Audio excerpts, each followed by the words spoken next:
they reached out to us to tell their story. And the more I sat down with them, and it's like, the story that we're telling about the gym and what they're accomplishing for women in that sport is a microcosm of their own personal stories. You are listening to And If Love Remains, a unique show spotlighting people, ideas, science, culture, and art. Your host, Mike Leavitt.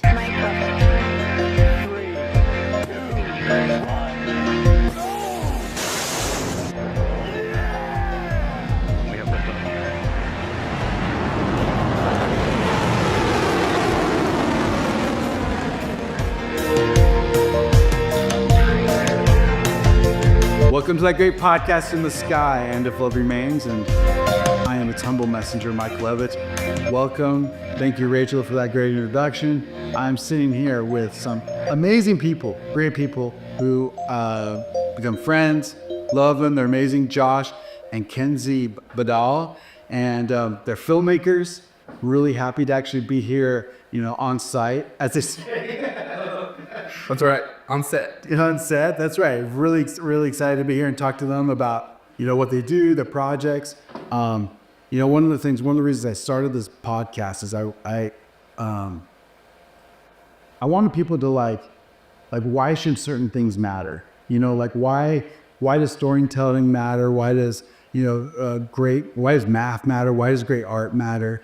Why should we pay attention to those things? And, so it's fun having you guys here to talk a little bit about what you do and why people should pay attention to it. Yeah. So welcome. Thank you. Glad to be here. It's my pleasure. First of all, I am curious, how did you two meet? How did you guys... Oh. Kenzie, you gotta tell that story. Oh no, that is not my story. It's two different stories. Oh, really? If you want the truth, you can ask me. Okay, she wasn't gonna get it already. Okay. Oh man. Okay, let me tell mine. Tell your experience. Okay, so we met at a little credit union. You both were working there. But it was new employee orientation. And so we happened to sit at the same table. Happened. And I was like, oh man, he's so cute. But he was so reserved. And I tried talking to him a little bit, but he was so quiet. He wouldn't say anything. Anyway, so we go through this training, crushing on each other, but not really saying anything to each other. And then that ended. And then at the end of it, he saw me in the parking lot and he got my number. And then he asked me out a couple times. But it was hey, come hang out with my friends. My friends and I are going to go. And I was like, I don't want to go with your friends. I just want to hang out with you and I don't know your friends. Right. So I said yes one time.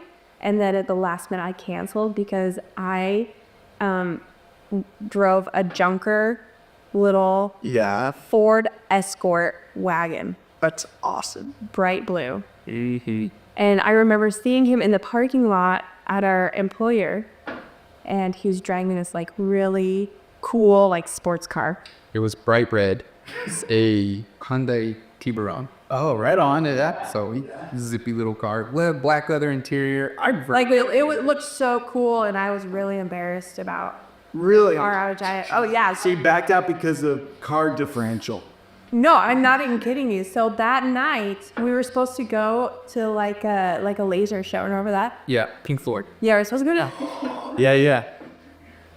And I was I couldn't drive my parents' car that day. I had to drive the kid car. Cause this is 2 years out of high school. I was living with my parents at the time. Right. Anyway, and at the last minute, I was I'm not gonna go because he drives a nice car and I don't. And I'm embarrassed. I was so embarrassed by it. Yeah. Oh my God. But I did. And then I fizzled out. And then we talked to T a bit.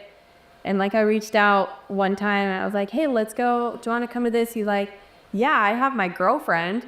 My girlfriend can come with us. And I was what the beep are you saying? Are you kidding me? And I was that's it. Yeah, that's a boss move. I had a girlfriend. I don't want to sound like a chump, but I had a lot of women that were interested in me, and I took interest in her, and she didn't, and so went on to what was bad. All right. Well, Well, anyways, so I was like, no, you should probably just hang out with your girlfriend. I think that's what I said, actually. And then that was it. And then I go on a mission for a few years, whatever. I come back and I had this Facebook friend request, and it was Josh, and I accepted it. And then he's like, hey, want to go out? And then I said yes. wow. Okay. Right. Patience and persistence. Wow. Okay. That's crazy. Okay. Now I got to hear the other side. So I don't remember being reserved like she said. I was going out of my way to talk with her and sit by her and compliment her. Like, I remember learning about the style of skirt that she had so that I could talk to her about. I'm like, oh, you have a great pencil skirt. I'm like, what man knows like a pencil skirt? So she's like, oh, wow, and thanks for noticing. And then what she's leaving out is that I was going to the corporate side. So I was behind the scenes and she was going to the branches, which is, and they had a little bit more safety training things to go over. So her training continued while I went to work. Or like there was a week difference where we didn't. And I knew like we were both kind of semi-close on campus. And so she was still in training and I knew what time the training ended. And so I drove over there after my shift ended, drove over there to be in the same vicinity to run into her. And so us meeting in the parking lot was not happenstance. It was a calculated move. And I'm like, and I got out of my car. So I parked because I saw her coming down the stairs out of the campus. This is great. I parked and I walked into the building.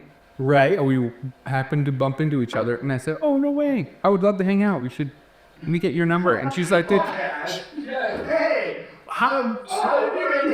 I know. And say, I had no idea. And so I get her number and she goes to her car. I go inside and I wait for her to pull out and leave. And then I go get in my car and go back home. Because I was there for one purpose, and that was to get her number. Wow. It's actually pretty lucky, actually. What do you think? That's pretty wild. Make your own mark. You know that? For preparation. And patient be there, like habit. That's all right, yeah. And then, and then it's just been nothing but roses ever since. So That's good. We all know that. As a great, lyricist, Bret Michaels once said, "Every rose has its thorn." it is true. I heard that song was about a stripper. It very well can be. And she broke his heart, and that's why he wrote that. Oh, she was a rose. I'm like, oh. Anyway, support are bigger than others. So that's so funny. Wow. Yeah. So that's our love story. That's cool. That's really cool. Well, let's start like the video business. Like, what got you interested? And like Kenzie, I know you're like his producer. You kind of help set things up to make things happen. I'm also curious about that side of it. Like,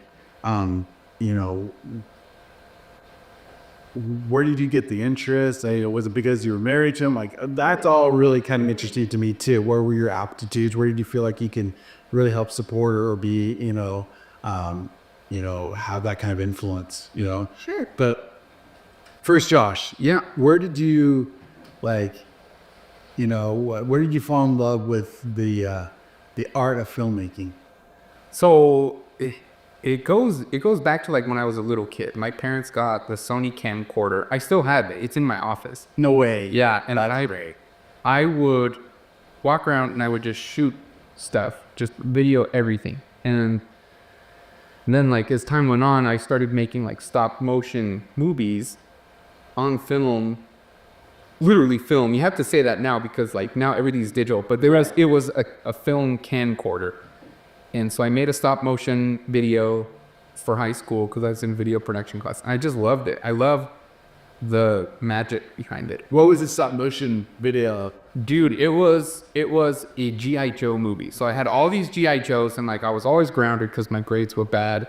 And so like I couldn't go anywhere, couldn't hang out with friends. And so I would just hang out and move these G.I. Joes bit by bit, and then I would edit it at school. And then the one turned out to be like my magnus opus. But it's gone because, What? yeah, I had an email address that was questionable.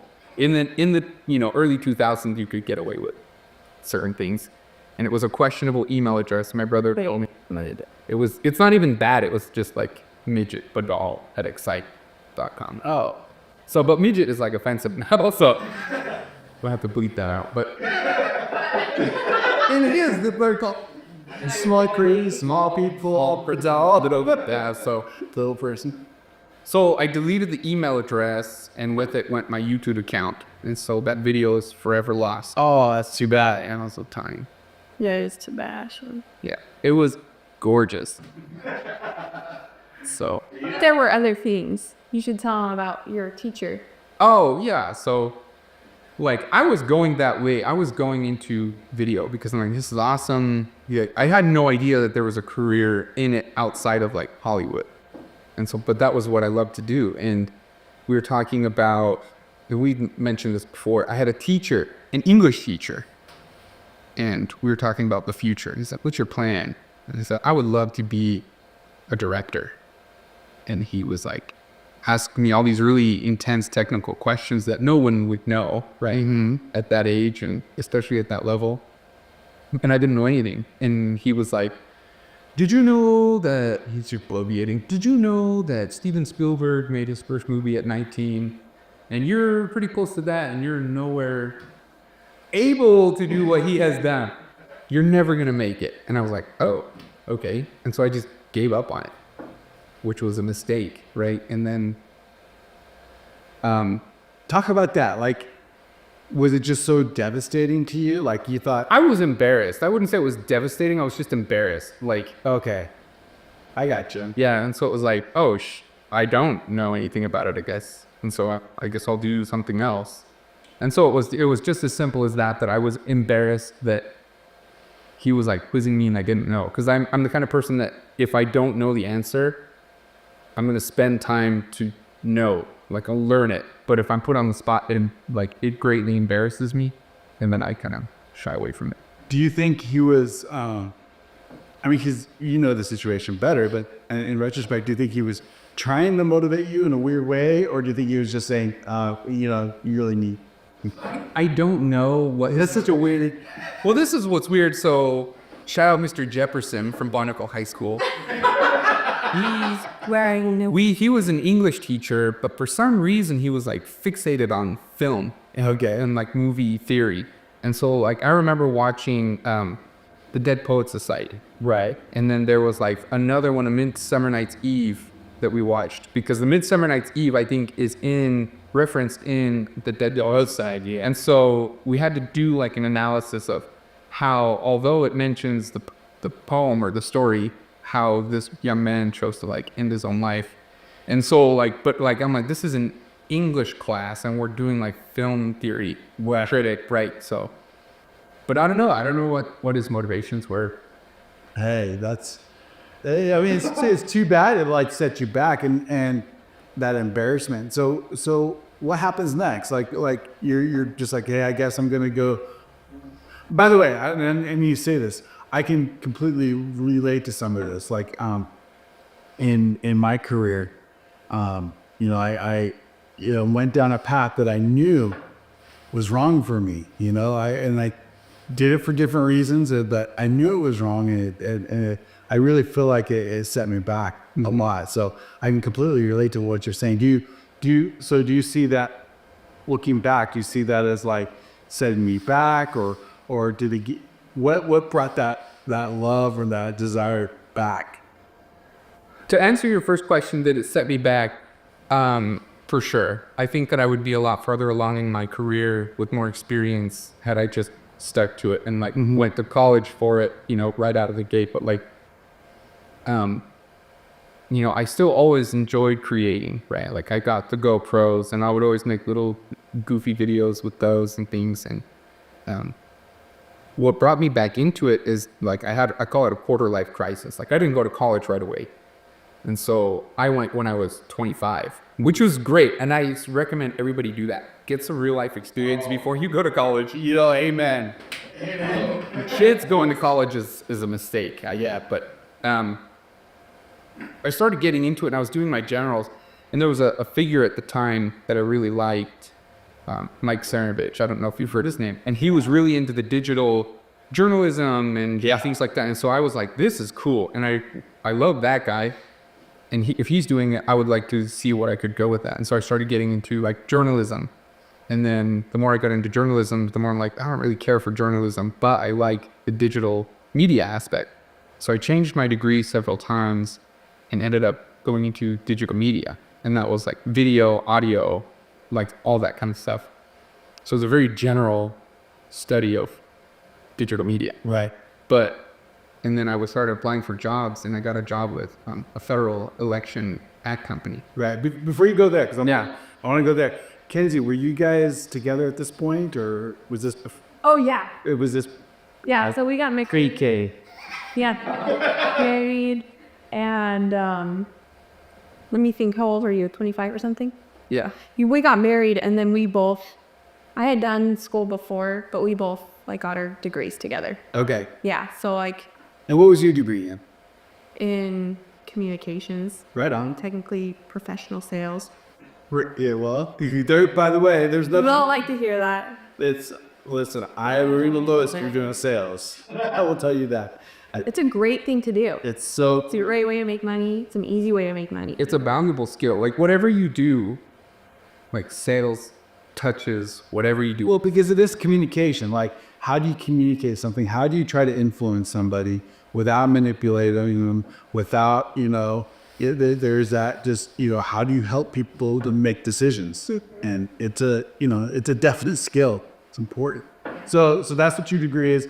You guys are married.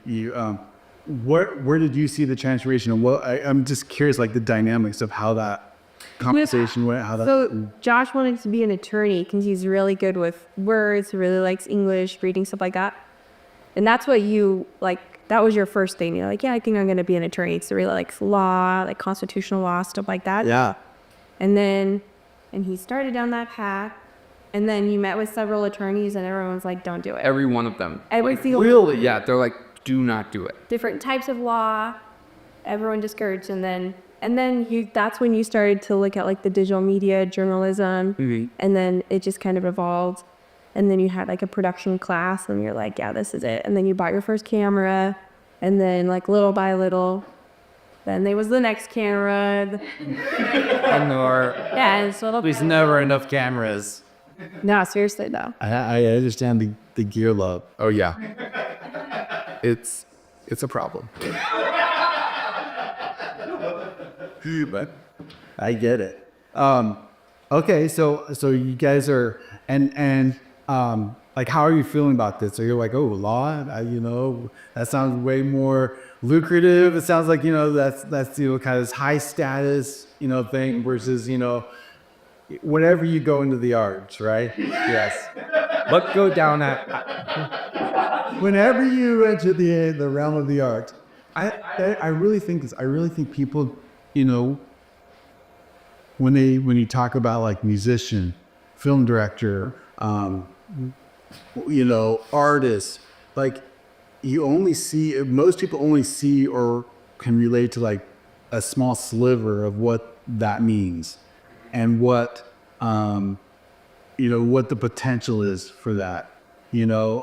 I tell, like, for example, I tell students who say that, they want to be, because I do a lot of teaching. I tell my students, if they want to become a professional musician, tell them, well, the first thing you need to learn to do is to learn to teach.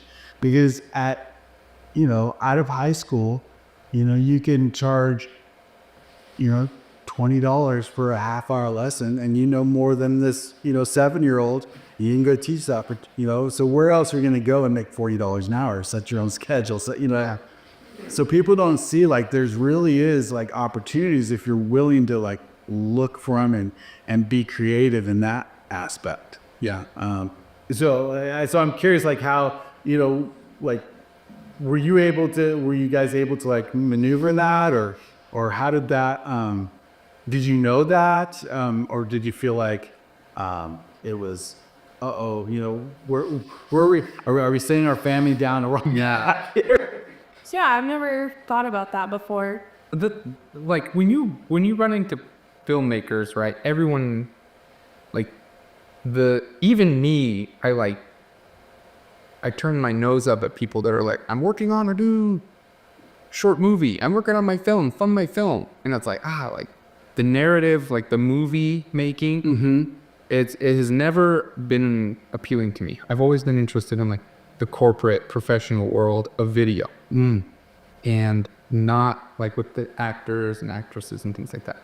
And so, and like throughout college, like I was involved with Turning Point USA. And so that opened up a whole new world to me to go to these conferences in Washington, D.C. And I was like really interested in a news outlet. And so I went and talked to them. I said, hey, what is this like doing video? And like, oh yeah, here's all your opportunities. And so I'm like, okay, that's adult. So it was never about like the theater of it. It was more about the professional doing work. And there's always work in that aspect. For sure, and it's growing. Video. You can't even do anything without video now. Oh, I have a friend. She wants to start a podcast. She wants me to help her start her podcast for her, and I'm happy to do it. She's like, well, do you think I should do video with that? I'm like, yeah, you need to do video. And that's such a difference. There's no doubt you need to do video. Well, and just, that's like, what's the standard? That's the standard now. Kevin O'Leary talked about that actually. Really? He was like, my biggest cost increase over years has been his videographer getting, like, he just needs a cameraman everywhere he goes now. Wow. Like, that's how it is. That's how it is. So everything's digital. Everything, yeah. I mean, everything is, if you're in the business of, content creation, whatever that means, I guess. We talked about that, but if you're in that business, then, it's kind of like, as a songwriter, you always have to have a notebook with you because you never know when inspiration is going to hit. And being professional means you have to be able to write on task. Like you can't like wait for inspiration to hit. Yeah. You've got to like be ready to create.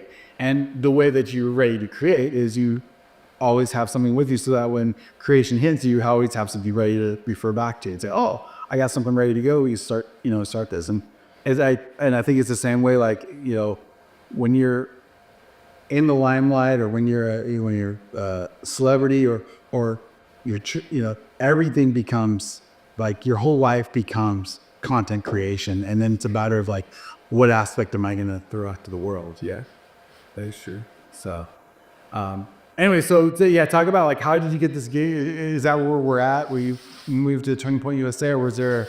No, so, sorry, I didn't mean to cut you off. Go ahead. Oh, no. I'm curious where we are in your story. Yeah, so I started pulling the thread with Turning Point USA and getting into the politics side of things. And then from there, like I was trying to get in with a news outlet based in Washington, D.C. And that was really exciting to me. Like, well, the video I saw from the guy that I spoke with and have become friends with was like almost murdered in front of the White House because there was a mob there. He was live streaming and they live streamed Snipekin, which means they watch the live stream. They find out where you are in the crowd based off the live stream and they beat him up. Like they whooped him. They like tore off his shirt. And they're like, kill him. But like, this was what, 2016? Yeah, it was like right in the... This was like election. The height of like BLM. Yeah. It was about like the mob mentality going on. Like people were bringing down cities. Yeah. Dressing up on black. Yeah. It was crazy. And that was really exciting to me. I'm like, I would love to go and be a part of that. Right. For some reason. Well, there's something to like, I don't know, like, I wouldn't want to be like a full-on like war correspondent. Yeah. That seems way too dangerous. This seems like the light, war correspondent light. The late. Most likely they won't have guns. They might punch you. They tore off his shirt though. Yes, and they chased him through the street. Like you can watch the live streams. Oh my gosh. Yeah. So that was pretty crazy. And then I actually later went with him to Minneapolis Okay. when they were doing the whole George Floyd thing, The verdict. the verdict of the police officer. Right. And that was pretty spooky. Like, that whole situation was nuts. But luckily, I say luckily for us, but it was unfortunate that they sentenced him how they did, in my opinion. But because the mob got what they wanted, there was no peace. Well, So yeah. We can always discuss like what the price of peace is. no, that's another podcast. Heavy yummy. We could wrap about. Well, because I know we've talked before. How many? There's been a couple of instances where you felt, like you've been in pretty dangerous situations. Yes. Yeah. And it's fun to talk about. So, my buddy, John, he's a director of photography, Emmy Award winning, like just stellar dude. We were on a project together in South Central Los Angeles, right? And so if anybody knows, like Compton and Watts, like you don't go there for like a picnic. And we were there shooting video and for a candidate who was running for Congress. And we were out in the streets of Compton shooting all the video of just the state of the city. Yeah. Because that was the point of like, oh, whoever's running the city is not doing their job. And so we were out there, and then we get back to the office, and the attorney for the candidate was like, you guys probably shouldn't be going out alone. And then our boss at the time's like, that's gonna be fine, like, blah, it's fine. And she was like, no, really, like, you will get killed. And we're like we just spent the day before out all on our own. Wow. Like, by the grace of God, like, no one touched us.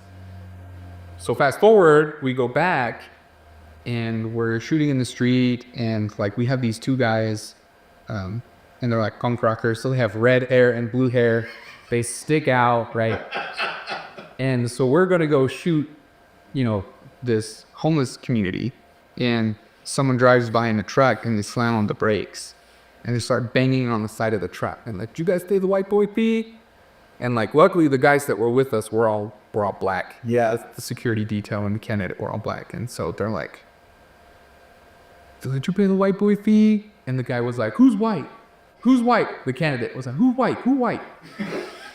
And we're like, what is happening? And so the dude like starts to get pissed off, and he's like banging against his truck. Right? Like, he's like, "These guys come here and they make money off of our community. They never give back." So like, it's a genuine gripe. Yeah. Right. And so he was really furious at that, and he started banging on the car, and the guys are walking over to confront him, like, "Hey, cool it."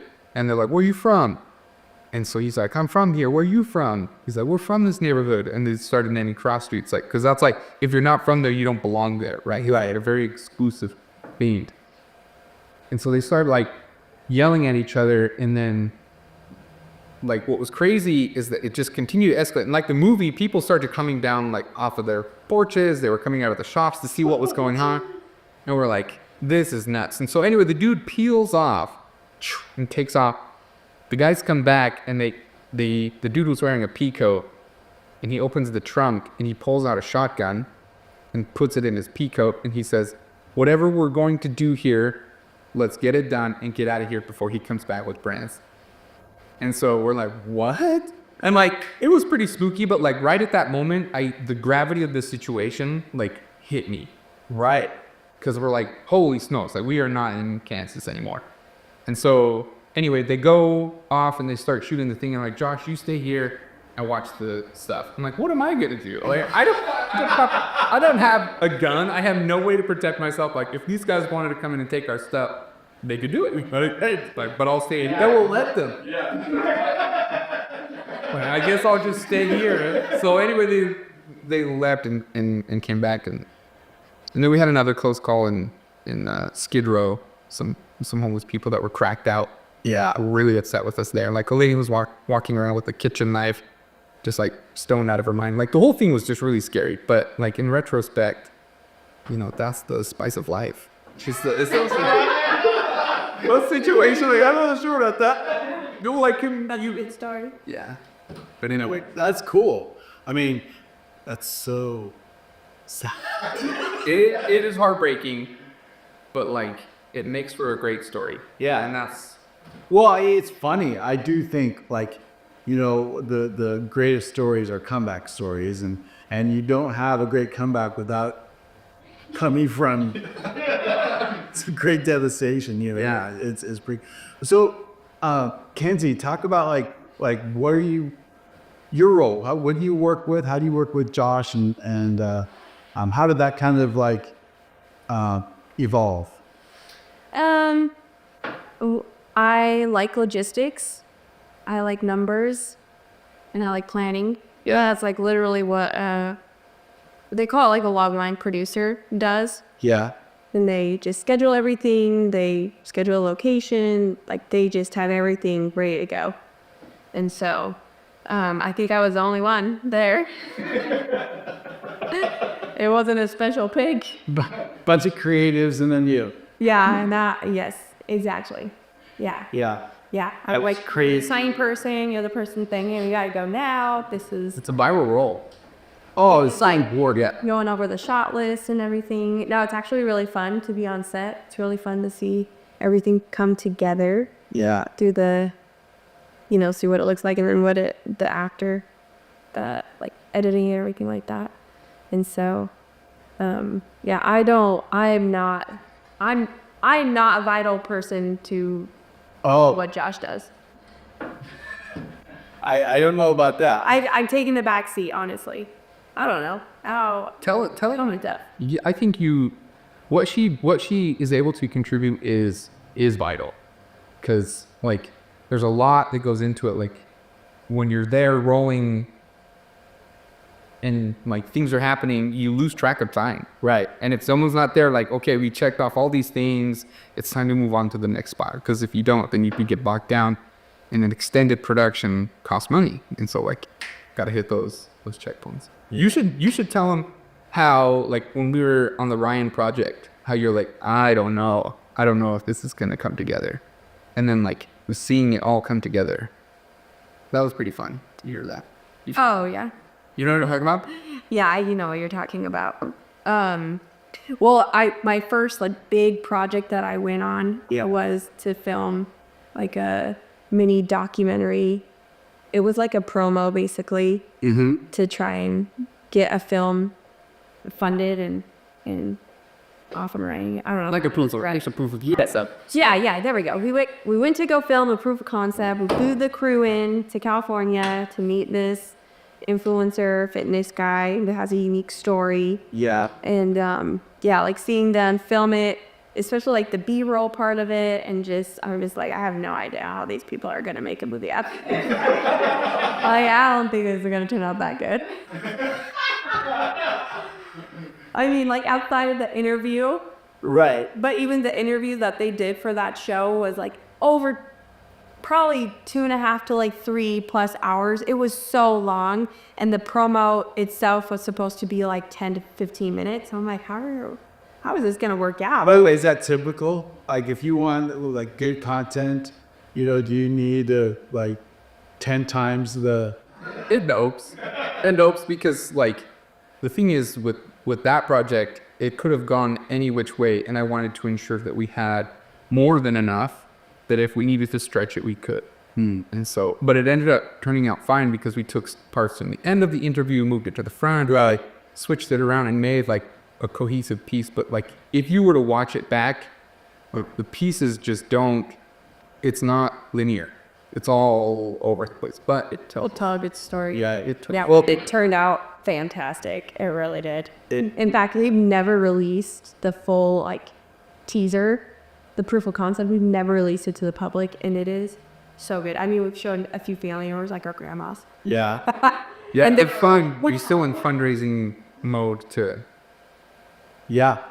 make the full feature, but that leads us to you and how like we're this together. Right. It's because Mike, if you don't know, is very talented in music, and we tapped him on the shoulder to help us make music for our documentaries. Yeah. Yeah. I'm very excited to be a part of the project, and I feel it's funny because There's literally tap on the shoulder. As I'm playing the piano for these kids in church. And it's like, hey, do you write? And I was like, yeah, I do a little bit. And then it was a lot of fun. But then seeing the project, seeing the teaser that you guys put, I guess not the teaser, the proof of concept that you guys put out, I was really excited about the project and, what it can do and the story that could be told. And how, my bit of influence with my music could help tell that story. It's always exciting. Well, music is a big part of storytelling as well, because like you can tell people or show people like how, what's happening, but music, without realizing it, helps convey a lot of emotion. Right. It does tell you like how to feel. There's a saying in you hear it a lot in musical theater, where it's like if the you speak, you have they have dialogue until the emotion gets so high that you have to sing. And then the emotion gets so high that you have to dance. Okay. And then the emotion gets so high that there's just the music. That's all that's left. And that's kind of how, that's how I feel about, what music can do. Yeah. It can really set it's kind of like the first, I guess the first pages of a novel and setting of, this is how you're supposed to feel. Yeah. Yeah. I love that. So how did you even get into music? Like you said, you went to college for vocal performance. Yeah. What was the allure to that? Oh man. Well, I played music my whole life. I started playing piano when I was 4. I started lessons, I think, when I was 6. 4? Yeah. That's crazy. Yeah, I just started just like, I don't remember. So it's not like I don't think I was like playing songs, but I was attracted to the piano. Yeah. And I started lessons when I was 6. I was really lucky. My first teacher was amazing. Gary Barnett, I think was his name. I forget. But I was really lucky. My second teacher was a guy by the name of Chip Brimhall.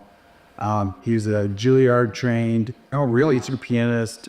Amazing. I was really fortunate that he was willing to take me on. And really through my, late elementary, junior high and beginning of high school years, he was my instructor. I learned a lot, and I was just really fortunate. But I've always loved music. I've always loved what music, how it made me feel. I was that guy that I listened to a Europe album until the tape had grit out. Me and my friends would listen to. It's funny. I'm thinking about this memory. My brother was just telling me he was listening to Rush Hemispheres. And so I said, oh my gosh, it brought back a memory of me and my friend Jared sitting in our bedroom doing nothing with our heads against the speakers, listening to Hemispheres. And there's this amazing part in the first 5 minutes where the music's going on, dun, dun, dun, dun, and then it stops, and Neil Perry, the drummer, just hits this triangle. Da, dee, da. And it's so perfect. It's made. But I grew up classically trained. I just love how music makes you feel. I love soundtracks. I love John Williams is just amazing. Hans Zimmer, is just amazing what they can do. But you start, talking about the grades of like Bach, Beethoven, Chopin, Louis Armstrong. Yeah. So I started on piano, and then in high school I sang. My dad sang in the barbershop quartet. Oh, that's cool. Yeah, that's fun. And and so I always wanted to sing. I always thought of myself as a singer. And so when it came to high school, I participated in, everything I could. It was funny. I think it was my senior year. Must have been my senior year. Because I believe I could have gotten away with it. I played football, basketball, baseball all 3 years, except for baseball. I was in the middle of baseball season, and the musical. I got the part for Charlie Brown and the musical Snoopy. And so I'm like, my future isn't in baseball. So I quit baseball. And then, of course, after the musical was over, grades came out and some people got kicked off the baseball team. So I was begged back. So it worked out, but it was, but I knew then that I really felt like music was the direction I wanted to go. So I went to Rick's College up in Rexburg, Idaho, and studied vocal performance. What does that look like? What is the vocal performance degree? what do they teach you in that? There's a lot of general music classes. There's like my class schedule would be like keyboarding, RO. So how do you hear music? Like different pitches and solfege and stuff like that. And then theory, so music theory, and really that's first year should be called like more music fundamentals, not music theory. Yeah, but that's music like how like any language, like how does music work? Like why do composers or why do writers use certain strategies to get you to feel or get you to do to a certain thing, and those are all techniques that have been honed over in Western music. It's funny, we everything goes back to Bach, and so you learn like all these like how counterpoint and how all this music kind of how it works, how the language works, how we can speak it, and it helps us listen. So and then I was in a cappella choir there at Rick's College, and that was amazing. And that was just amazing.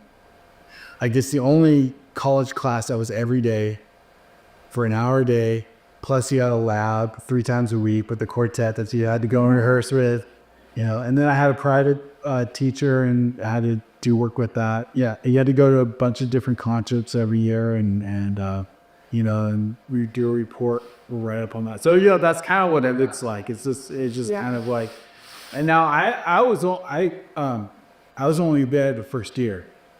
So I assume like in year 2, 3 is just kind of more of that bigger, you had a jury. I had a jury at the end of the year. So I had to go perform before my professors and get, and yeah, so that's what that looks like. But were you always naturally gifted? Would you say? In certain ways, like I always had a natural. I think I think talent is overrated.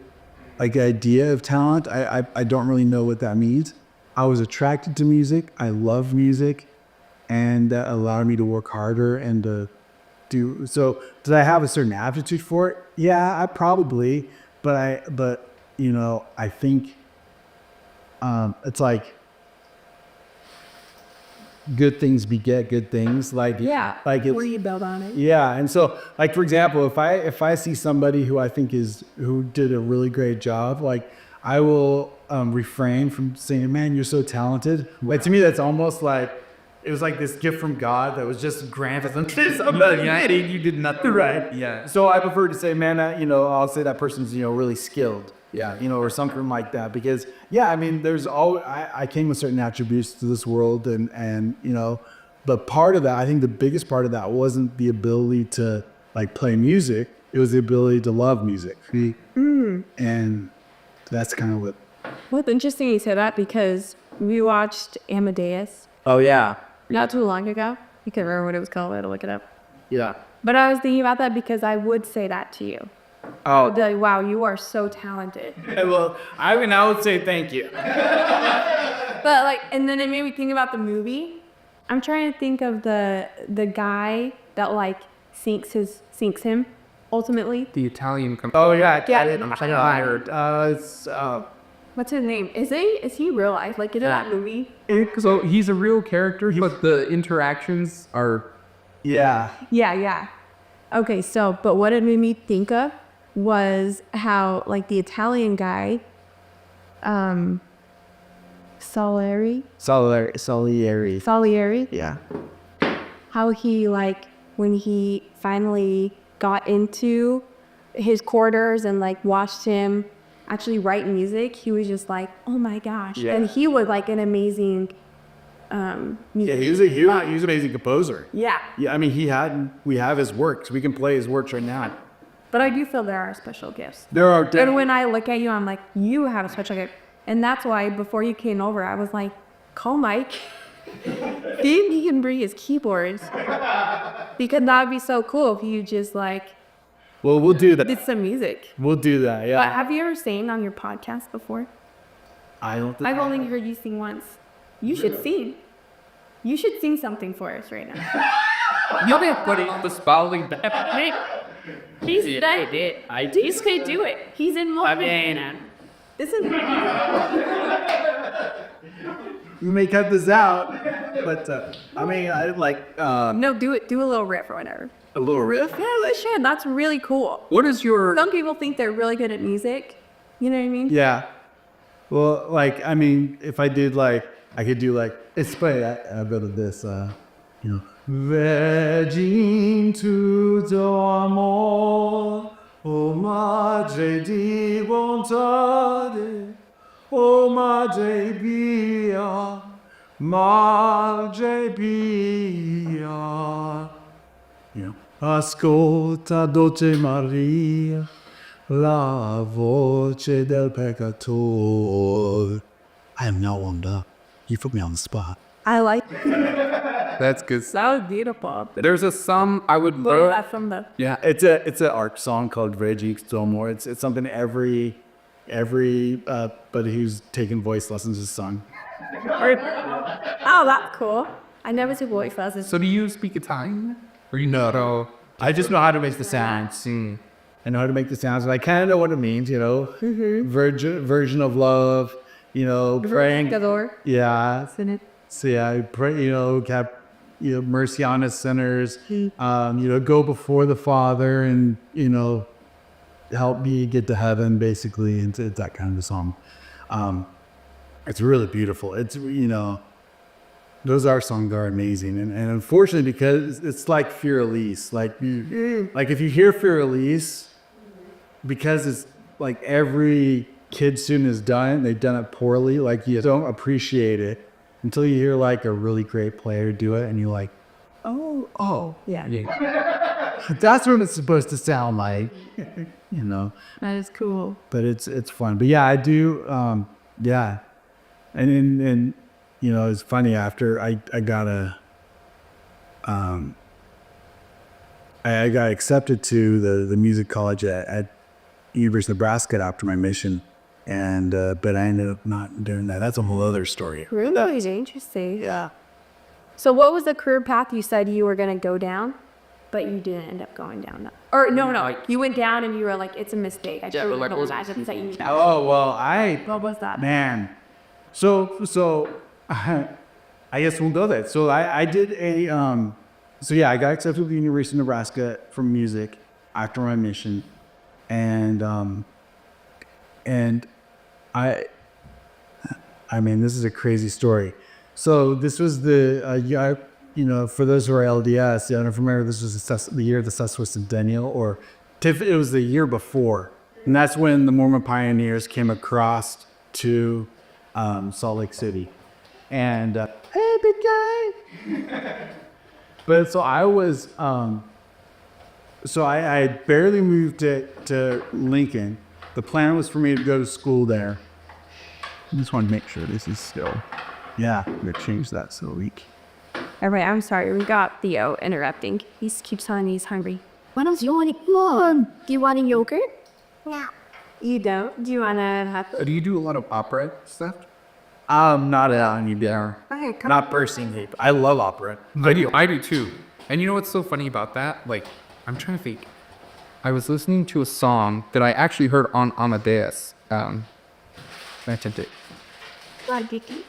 Caro mio bene or whatever.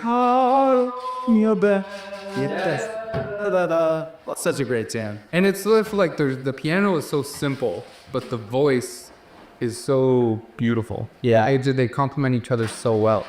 And I was listening to that, blasting it in the garage because we have like these huge speakers. Yeah. And like our neighbor was like, "What are you listening?" So So like, I didn't know that like, if you listen to opera, like, it's just not a lot of people do it. Not a lot of Everyone be like, what the? Yeah, not a lot of people do it. It's really sad because there's so much beautiful music, you know, and it's like you talk about the most sublime music out there, and it really is opera. It's incredible, but we live in this time, and I hate to like, it's not about like the time, because folk songs have been around forever, and they're all catchy. They all have like a hook. You know, even from like, you look at Renaissance music, they're all kind of like, you know, they're fun, and I love it. Like, that's my bread and butter. You know, I love that kind of music. But when you start to talk about a higher level, I mean, talk about like Wagner, Sorry. and you go to 4-hour operas that doesn't resolve until the end. Like, when I say resolve, musically resolve, like when you understand music, you understand there's like musical sentences. Yeah. And so like there's what's called a cadence, and that's like musical punctuation. That says, this is where we're at, and this is the end of the statement, and now we're going to move on. Yeah. Well, this particular opera has, it's got cadences, but it never resolves to your final thing until the very last chord, barely. Interesting. It is the most amazing, and you can't even understand what you're listening to unless you're willing to like. Here's another good example: Beethoven's Ninth Symphony, the Ode to Joy Symphony. Oh yeah. Okay, like everybody loves Ode to Joy. Da da da da da da da da da da da da da. Like, it's amazing. Yeah. It's so good, and we could talk about why it is, but. I mean, if you really want to get like have an emotional, have something move you, listen to that entire symphony, and it'll take you. I mean, that's the problem. It takes work. Yeah. It's gonna take you an hour and a half. Yeah. You know, it's gonna take you 2 hours, like however long. It's gonna take you a while. Yeah. But when you hear, because all anybody hears about that Ninth Symphony is the beginning, because it's chaos. It's ooh, ba ba. Yeah, you know, really famous. And then, you know, it sounds like the orchestra's warming up again.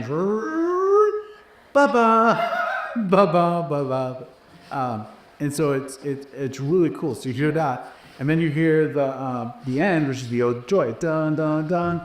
But there's like an hour or more in between that. Yeah. And so if you like go through the process of listening to the whole thing, and it's work. But if you go through that process, when you get to the Ode to Joy, like, it's so much sweeter. It's like you deserve that moment because you went through all this, and Beethoven takes you through a journey. It's amazing. All those guys did. Like, and it's what's really crazy about that is that was the entertainment of the time, right? Yeah. Like, this was a full-on production, and it was to carry people and make them feel something. Well, we have to be careful, because you're right. I mean, it was the entertainment of the people that had money. Okay. You know? Yeah. And I hate to put in that kind of class situation, but you had you had this kind of growing middle class. Yeah. And they could appreciate it. And the upper class, of course, could appreciate it. But again, what were the people in the streets? You know, they were the people in the hills listening to. You know, they're singing their folk songs. They were dancing to fire. They were, like, which is what we see today. There's like and they're both so valuable. So, but you're right from a standpoint like how people there were more people that understood the language of music. Yeah. That you could say, I mean, there's a reason there was a riot in the street when Stravinsky did the Rite of Spring. You know, the people about that was so crazy that people were like, I don't know what I don't know anything about that. I'll have to. Yeah, you look into it. The opening of the Rite of Spring, there was actually chaos in the streets because of it, because it was so wild. Wow. And it is wild. Like, it's like, You know, it's that dun dun dun dun dun dun dun. And like people who are hearing this like heavy metal meets Skeleton the Orchestra in 19 whatever 10 or something, you know, they don't know, they just don't. It just blows them away. That's so interesting. Yeah, but you know, they were more sensitive to like, you know, they understood the language. I think they understood the language of music better than media. You know, that's a you know, and there's reasons for that. Like if you think about, unless you lived inside a metropolis, you know, or a major metro area, like how did you know about Beethoven's Fifth Symphony? Well, somebody with a piano had to bring sheet music and had to play it, and that's how you knew what it sounded like. Like, there are people that probably appreciated Beethoven's work that never heard a full symphony. You know, and then you come into the 20th century and you have these recordings which I love, you know, and now we're able to like appreciate the best doing the best, but then we're losing what it took to understand the music, that like to appreciate it back then. Does that make sense? So you have this like thing happening, and then radio, recordings, CDs, and so you have this whole like almost 2 or 3 generations of there's no need to know the language of music. There's no need for it, because I mean I can just go and kick up the record and listen to the best thing. Right. And I think that's part of it. I mean, I think there's other aspects to it too, but I think that's part of it. But what I'm excited about like today is, you know, it used to be so expensive to do recording and to do music production and to write. It used to be so incredibly expensive. You had to have a studio and lots of, you know, money, and it was crazy. Well, now the prices of these things have come down so much. Like I have a little project studio in my house, you know, and I think every musician does, you know, and you can create all these amazing sounds. And so I really think that it's possible you can have this like renaissance of new creativity happening. And you probably see it in the film world too. Like as prices of cameras and things go down, Yeah. like you're just able to do more and more. This is why I'm so not scared of like AI, you know, because to me, AI is just a tool. It's just going to allow more people to be more creative and do more things, you know. That's my opinion. Yeah. I think that's true, though. I do. I think it's true. But you see that in the media with independent. Yeah. And you're seeing it everywhere. There's like this revival. Yeah. Like doing it, like people doing it. Right. The people doing it. And then people see, like I just saw a video on, they were talking about this video on TikTok. You know, it's an 11-second video that got people to, because what happened was apparently her father, who owns this Vietnamese restaurant, showed up to open the restaurant on January 1st, and nobody showed up. And she just kind of felt bad because, you know, it's the holiday, but he came early. He was the only one and opened up his restaurant. So she just did this little 11-second video, put it up on TikTok, and next thing you know, there's people flocking into the restaurant. You know, and like that's power. That's powerful. And when people resonate with something, that's a big deal. Yeah. It really is remarkable, and like and that's what I love about like video, but like the music also, like there's power, right? Like if I was to make a documentary, it's like, oh, this is a cool story, but then it's, you know, we can tell a story that like moves people and like, oh, inspired, right? Right. And then like you were talking about the language of music, and like there's also a language of like storytelling also. Right. But it can only go so far, and the music like puts it over the mood. Well, you know, you can tell, like, again, it's that perfect stage setting. Like, you know, the second you hear a soundtrack, what if it's a sci-fi movie? Yeah. I mean, the second that first deal hits, you know what kind of movie it is. You have to know going into it, and then you know if it's a horror flick. Yeah. Like, you know, and you know, sound is so important, and And obviously, music is a big part of that.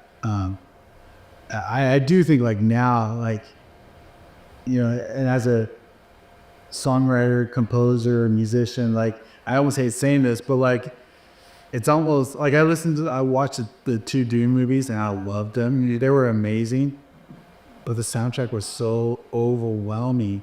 It was like, I don't know what he was doing, or I don't, like I was missing dialogue. Let me put it that way. No, yeah. But I think that's like a purposeful thing. Like I think it's like the movie's just supposed to speak for itself. Kind of. Like I don't get it. But it was, you compare that to like listening to even like I watched the first Terminator movie, and how simple the music is, and yet it hit like that perfect spot, what it was, of what that movie was supposed to be. So it's interesting, like we've gone away from big like John Williams themes, like Superman, Oh yeah. dun dun dun dun dun dun dun, like these beautiful, amazing themes, to more like you listen to like Hans Zimmer's like the Batman, like the Dark Knight, and it's really like more soundscapes. Yeah. More than, I mean, there's definitely music there, and that, but it's that's kind of, and I don't know. It's just interesting. I don't have like a judgment for and against it. Like I love the beautiful E.T. themes and stuff like that, but at the same time, like, I also love like what the feeling I get. Like I know how I feel when I watch Dune. I know how I felt. Yeah, right.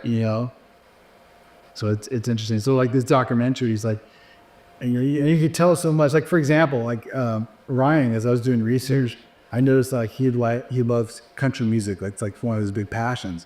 So like he doesn't have to say anything about country music. You don't have to do anything, but you put a country song and put something like, well, all of a sudden people know like there's something about that connects with them, right? It's funny because I worked at a company where I was responsible for making like corporate videos, right? Culture videos. Yeah.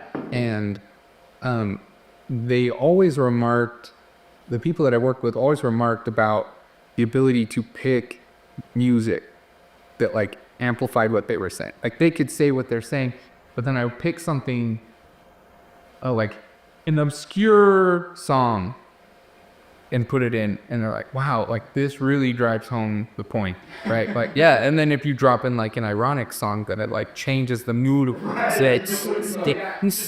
Them singing with us. Yeah. Like that's how powerful music is. I mean, that's what, like any good art, any great art, it's either going to reinforce or it's going to subvert. I mean, that's the role of art in a way. It's either going to like great art either gives us a glimpse of heaven, or it gives us or it takes a look back at ourselves, which is never fun. It does one of those two things in the dead days. It's really, I love what C.S. Lewis said about great art. He said, and I'm completely paraphrasing, but he said something to the effect that like, if you look at what they, why do we long? Like, when we see a beautiful sculpture, we see a Michelangelo, like, why does that make our heart break? Why does that make us hurt? Why do we long for such things? And his answer, and I think he's right, is like, it's a reminder that we don't belong to this earth, and it's a glimpse into heaven. Wow. And so we're able, it's like a shadow. It's like a shadow of what, the real is, and that we can't quite touch yet. Yeah. And I think that's like when you listen to great music, when you see a great film, like I think about like Arrival. When I watch Arrival, like I am spiritually moved by that movie and what it does to me. And I think, that's what art is all about. And storytelling, like documentaries, are you kidding me? Like, there's no greater drama than a real life drama. Yeah, dude. Okay, so thank you for the perfect segue. Like that is so true. Like we're working on this project right now with the Strongman Gym that I was telling you about. Yeah. And so what's really interesting about that is that like they're not in a traditional Strongman gym, like the facility, right? It started out as like these guys were working out in their gym in their garage. Now it was too cold and like, let's just get a space. So they bought this space. Where is this at? It's in Salt Lake City. Okay. Yeah. So they named it the Sweaty Pig, right? And it's like flies in the face of everything that strongman traditionally is. Where it's like iron, metal, strength, Vikings, like wolves, like, and they're like the Sweaty Pig. Right. Because they don't want to fit in. They want to be different. They want to Love it. and then like they reached out to us to tell their story. And the more I sat down with them, and it's like the story that we're telling about the gym and what they're accomplishing for women in that sport is a microcosm of their own personal stories. You know, they don't fit in, right? But they're achieving great things. And it's just, I don't know, it's beautiful. So tell me, like, because you told me a little bit, like, so, like, why did they start this gym? Like, what makes it unique? What makes it unique is a lot of things. So the culture is hilarious, like the dark humor and everything, and they just love to make fun of themselves. Because if you go to like powerlifting gyms and other strongman gyms, it's very serious, very, very bro, right? And they're like, this is what we do. Sorry. They've got their what do they call them? Protocols. Yes. Protocols. It's a very intense culture, and If you go to their website, it is so funny. Really? yeah. Hold on, It's Sweaty Pig Gym. Hold on, I'm gonna pull it up. Because this actually like tells you exactly. Like when you think of strongman, it's very, like Josh said, like it has a really strong brand. Right. When you think of strongman, like you think of Like black, silver. you have like warrior, you think like crisp, you think of like the big statues, you know what I mean? Right. And they're just like their approach to it is just like like in the pitch deck that I made, like they don't take themselves seriously. They don't take a lot of things seriously, like what most people do. But what they do take seriously is like getting better and being stronger. And so you see that in the culture. And like this girl, Jenny Draper, she's one of the co-founders. Okay. She is insane. She's incredibly strong. She's like, I would not like want to bump into her in an alley because she would beat me up. But like, sweetheart. Yeah. Really nice lady. She like wears all pink all the time. A bunch of I love it. And love it. What's crazy about it is that she's incredibly strong, and she's in a sport that is dominated by men. And the sport is strong man, right? And she said, I want to make friends in the sport, and I want to create a place where women can come and feel safe and supported in the predominantly male sport. And so she's like, I'm going to make this event, and I'm going to give the winners like trophies that women would like. Like if you go traditionally, strongmen will, like if you win, you get swords, maces, like clubs, whatever, axes. And she's like, what am I going to do with this? And so she works with, like, they got Stanley Cups for the women, minky blankets, like things that women will want. And so they did that just as to like create a space for women. But what they've done is they're creating history because no one's doing what they're doing. No one is creating such a path forward for women in sport as this grungy industrial gym. Like, well, they're making it more competitive because more women are doing it. Yeah. And so they have like what was it, 12 women that qualify for the nationals, and they're gonna like this. It's pretty crazy. And so now you have these people that aren't, you know, they don't take much seriously, but their competition is what they do take seriously, and they're making. Well, because everything else is like, it's, you know, culture is not the thing. You know, culture is culture, you know, and we can wrap ourselves around culture. We can love the culture that we're in, but that's not the thing. You know, the thing is the thing, you know, and whether that's religion, if that's a family, if that's, you know, a strongman gym, that's the thing. And that's really cool. What a great story. Yeah, it's pretty. Well, and the best part about it is like what you've been telling me. So I haven't been out yet. This is a really, really new project. Like we're just barely up and running on this. But like it just comes back to the people and their stories. Yeah. Kind of like how we started our conversation today. You were telling me all about like behind everybody, like there's these huge dudes, there's these girls that are like insanely, they're just rich. They are doing it. But like deep down, they all are just like sweethearts and they all are dealing with real life stuff. Yeah. And it's like, that's what's like, I can't talk right now. No, I think that don't Stand up. Yeah. Do you know what I'm saying? Yeah. What? We said it a few times.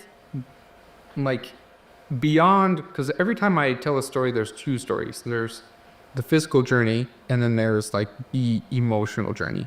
And so the physical story is these women are going to nationals. Mm-hmm. The emotional story is that all of these women, for one reason or another, have chosen a sport that is incredibly hard. Like the threshold for entry is super high. And so Like their warm up weight is most people's maxes. Most women's max. Like I lift weights every day, 5 days a week or so, and I've been doing it for a while. How long have I been lifting weights? Like a year and a half or so, maybe almost 2. Anyway, and my like max deadlift wasn't even their like starting weight. Oh, jeez. yeah, it's crazy. It's crazy. But then you talk to the gym owners, like Connor and Jenny, and they're like, everybody here is like, not everybody, but they're like, there's some people here that are just grappling with stuff, and this is an outlet for them. And, you know, we're sensitive to that. You know, we allow dogs in the gym because like there's a lot of people that are, you know, dealing with trauma or something, and like this is their outlet, and that's the culture. Yeah. It's like they don't judge anyone. They just push you to be your best. And like when you overcome something physically, like lifting these crazy weights, you're also overcoming something internal as well. Like, Oh, that's great. and so we're telling that story that like, even though they don't fit the mold of like the traditional strongman gym, they're accomplishing incredible feats. And it all is because, How's this dream isn't they told, man? yeah, That's really cool. we love it. That's a lot. That's wild. And they're funny. That's the cool part about it, is they're hilarious. Like I was talking about their website and their reviews on their websites. Their website is it's all made up. Testimonials.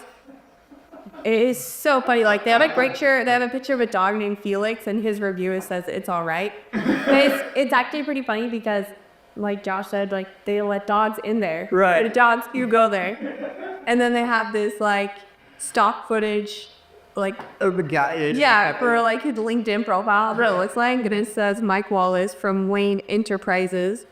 The sweaty pig really upped my game and my spirituality. I've died there at least twice. Like it is really funny. Oh, that's great. So there with that, but it's the real deal. Yeah.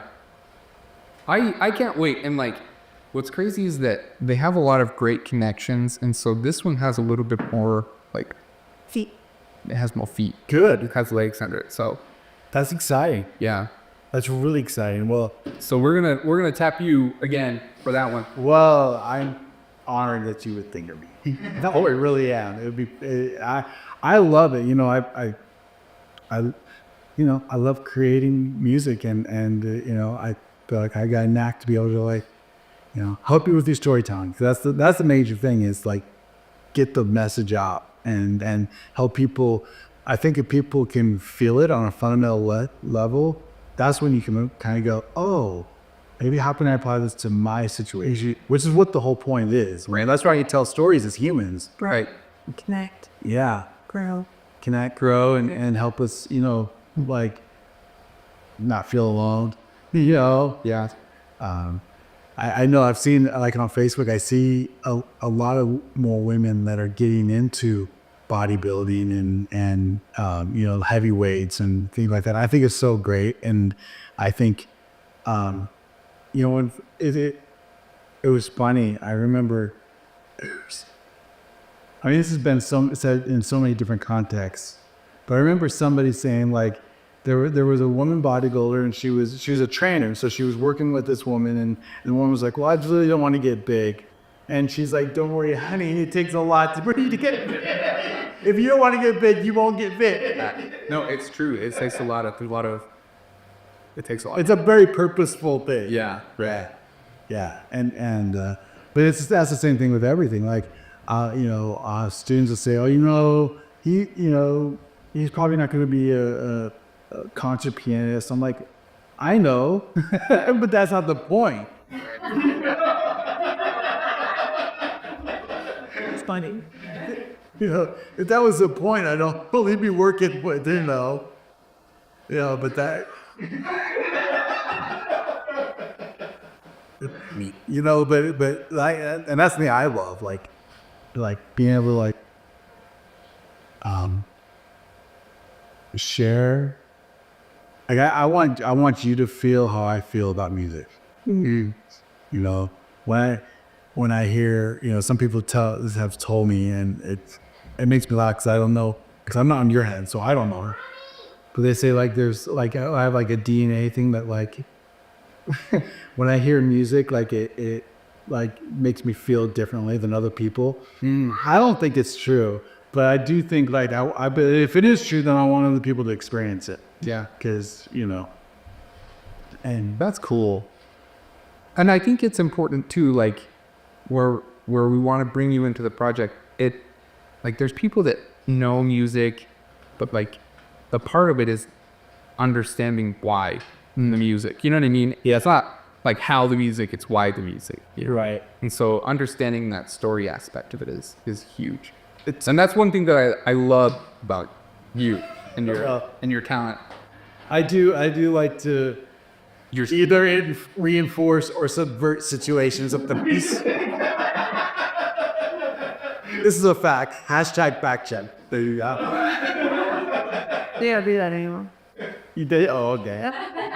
So that's true. They don't. Yeah, but it's been fun getting to know you guys. Have got projects working, things happen.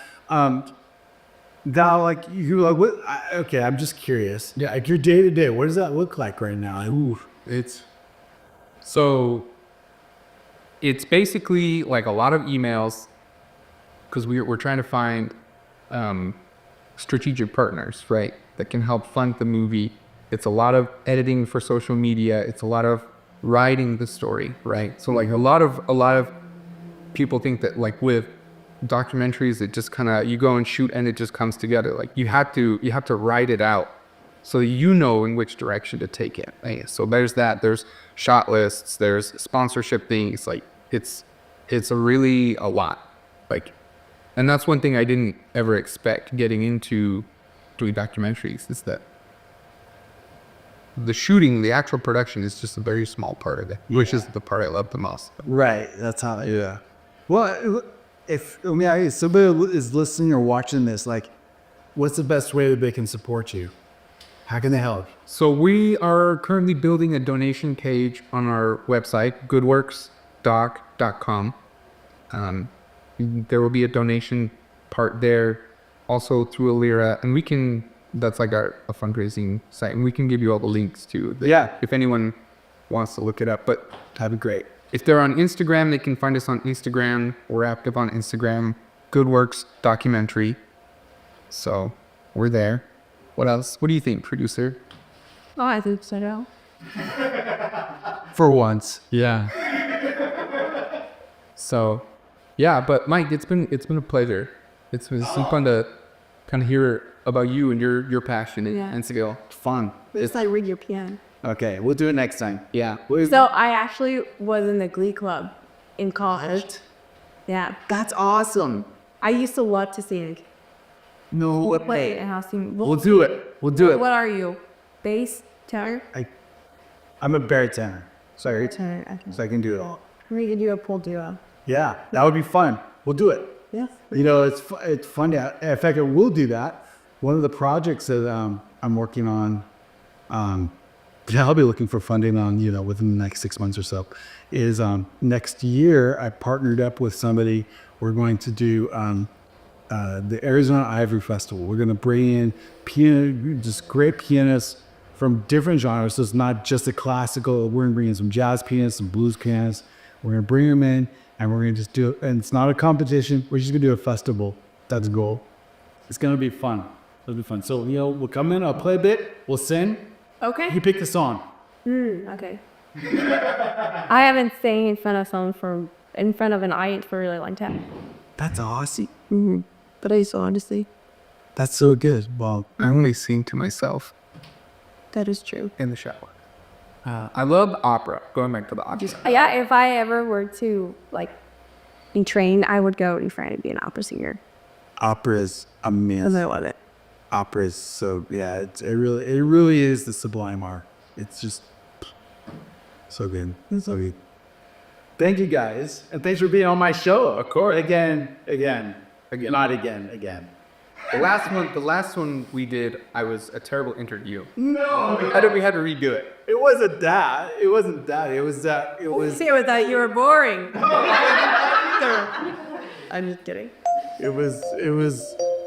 We had technical difficulties. Yeah, something happened with the camera, right? Yeah, I was out of focus. See, You would never guess that I was in film. we can't have you at. You're filming yourself. I know, it's like, Found it. it is. Your self-portrait. Yeah. Self-focus. That's hard to do. Mike is gone. You are listening to And If Love Remains. Gone but not forgotten.